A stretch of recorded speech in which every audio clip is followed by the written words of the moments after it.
13 को पीएम का गोड्डा दौरा, प्रशासनिक तौर पर तैयारियां तेज। झारखंड विधानसभा चुनाव के तारीखों की घोषणा के साथ ही सभी राजनीतिक दलों के नेता अपने अपने पार्टी प्रत्याशी के पक्ष में लगातार प्रचार प्रसार कर रहे हैं। आपको बता दें कि इस बार झारखंड में 2 चरणों में मतदान होना है। पहला चरण का मतदान 13 नवंबर को, तो वहीं दूसरे चरण का मतदान 20 को होना है। वहीं हम बात विधानसभा सीटों की करें तो पहले चरण में 43 सीटों व दूसरे चरण में 38 विधानसभा सीटों पर मतदान होना है।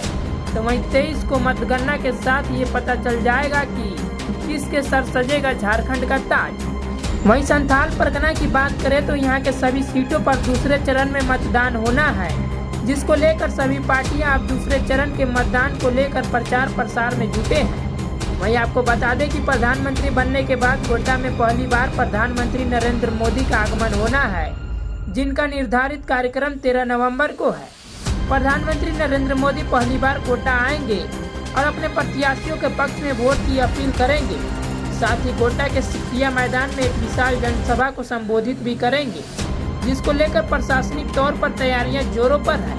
आज वायु सेना के जवानों ने वायुयान के माध्यम से कार्यक्रम स्थल का जायजा लिया है।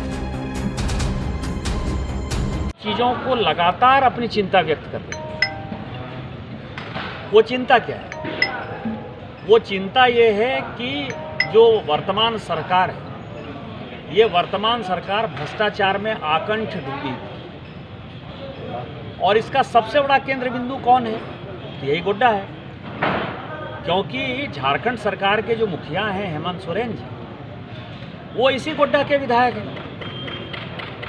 तो गोड्डा में माननीय प्रधानमंत्री जी आ रहे हैं, भ्रष्टाचार का केंद्र बिंदु जो है हेमंत सोरेन जी हैं, उसके मुखिया हैं, इसी गोड्डा के विधायक हैं। आधा सुंदर पहाड़ी जो है उनका विधानसभा को पता है कि गोड्डा में है, बताने की आवश्यकता नहीं है आप लोगों। तो उन्होंने किस तरह से जंगल लूटा, ज़मीन लूटा, कैसे ज़मीन पर कब्जा किया, कैसे उन्होंने पत्थर माफिया के साथ जो है बांग्लादेश चिप्स को भेजने का काम किया। और यदि अभी देखेंगे तो कल परसों जो उनके आप सचिव के यहाँ रेड हुआ है कि कैसे दुबई की कंपनी बनती है जिसका आरबीआई से भी परमिशन नहीं है, जिसका इनकम टैक्स में भी जिक्र नहीं है, और उसके साथ दुबई की कंपनी बन गई।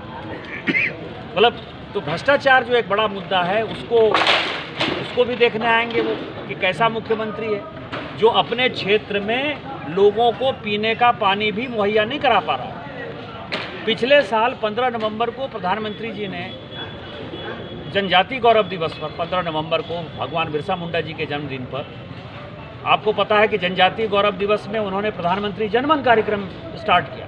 प्रधानमंत्री जनमन कार्यक्रम में जो पीबीटीजी है, प्राइमेटिव ट्राइबल ग्रुप है, पहाड़िया, आप देखिए उनको किसी को मकान नहीं है, जाने के लिए रास्ता नहीं है। दूसरा, वो ऐसा इलाका है जहां आज भी मलेरिया, डेंगू, वायरस इस तरह की चीज़ें दिखाई देती हैं, स्वास्थ्य की कोई सुविधा नहीं है। तो एक वो मुख्यमंत्री है, उसको दिखाने की बात होगी। दूसरा जो सवाल है अभी कि बांग्लादेशी घुसपैठिया, तो बांग्लादेशी घुसपैठिया इसी संथाल परगना को जो है परेशान कर रहा है, इसी साहिबगंज जिले को, इसी पाकुड़ जिले को, इसी गोड्डा को, इसी जामताड़ा को, इसी दुमका को। तो दूसरा जो मुद्दा है कि बांग्लादेशी घुसपैठियों ने किस तरह से आदिवासियों का पॉपुलेशन 45% से 28% कर दिया, मुसलमानों का पॉपुलेशन 9% से 24% हो गया। वो भी एक सवाल है कि आदिवासियों की संख्या को कैसे बढ़ाया जाए, संथाल परगना को कैसे बांग्लादेशी घुसपैठियों से मुक्त किया जाए, जिसके लिए हमेशा माननीय प्रधानमंत्री जी चिंता व्यक्त करते हैं। तो उसका भी जो केंद्र बिंदु है, वो केंद्र बिंदु यही है।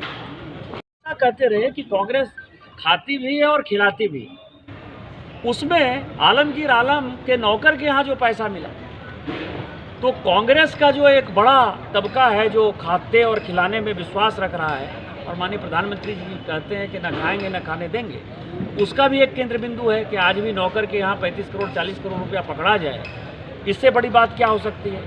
और कांग्रेस का जो दोहरा चेहरा है कि वो जिस तरह से पाकिस्तान का बंटवारा किया, उसने भारत और पाकिस्तान 1947 में बना, आज जो है वही सिचुएशन संथाल परगना का है कि यदि संथाल परगना के लोग नहीं चाहते तो वोट बैंक की पॉलिटिक्स में पूरे देश भर में मुसलमानों को एपीजमेंट करने के लिए, क्योंकि झारखंड मुक्ति मोर्चा तो रीजनल पार्टी है, और ये स्थिति पैदा क्यों हुई? 2004 में पहली बार झारखंड मुक्ति मोर्चा हमेशा कांग्रेस से लड़ती थी, लेकिन कांग्रेस ने उसके साथ हाथ मिलाया। उस वक्त लोगों को नहीं समझ में आया कि 2004 में फाइनली जेएमएम और कांग्रेस का समझौता क्यों हो रहा है। उसका नतीजा अब संथाल परगना में दिखाई दे रहा है कि जेएमएम को जो है एक आदिवासी पार्टी जो कि खिलाफ थी, उसको मुसलमानों को कैसे बसाना है, देश भर में मुस्लिम अपीजमेंट कैसे करना है और संथाल परगना को अलग करके कैसे एक अलग ग्रेटर बांग्लादेश बनाना है, उसका आलमगीर सबसे बड़ा उदाहरण है। तो तीसरा जो चीज़ माननीय प्रधानमंत्री जी यहाँ देखने वाले हैं या बोलने वाले हैं या जो केंद्र बिंदु है